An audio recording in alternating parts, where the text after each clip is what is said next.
નમસ્કાર HX24 news ગુજરાતીમાં આપનું હાર્દિક સ્વાગત છે। દરરોજના બ્રેકિંગ સમાચાર જોવા માટે અમારી ચેનલ લાઇક, કમેન્ટ, શેર અને સબસ્ક્રાઇબ કરો। ચાલો જોઈએ આજના તાજા બ્રેકિંગ સમાચાર।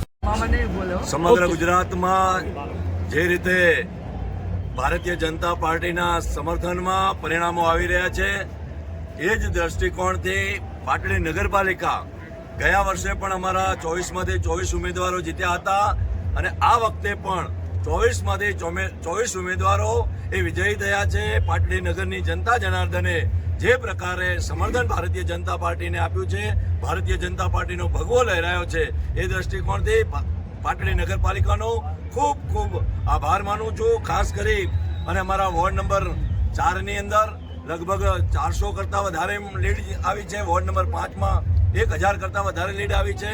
એ જ પ્રકારે તમામ વોર્ડોની અંદર જે પ્રકારે અમારા તમામ 24 કોર્પોરેટરો એ જીત્યા છે, ત્યારે હું પાટડી નગરજનોનો ખૂબ ખૂબ આભાર માનું છું અને કોંગ્રેસના સુપડા સાફ થઈ રહ્યા છે। જે રીતે પાટડી નગરનું પરિણામ આવ્યું છે, એ જ પ્રકારે પાટડી તાલુકા પંચાયત અને સમગ્ર જિલ્લાની તમામ તાલુકા પંચાયત અને જિલ્લા પંચાયતના પરિણામો એ પણ ભારતીય જનતા પાર્ટીના સમર્થનમાં આવી રહ્યા છે। ત્યારે ઝાલાવાડ વાસીઓનો હું ખૂબ ખૂબ આભાર માનું છું।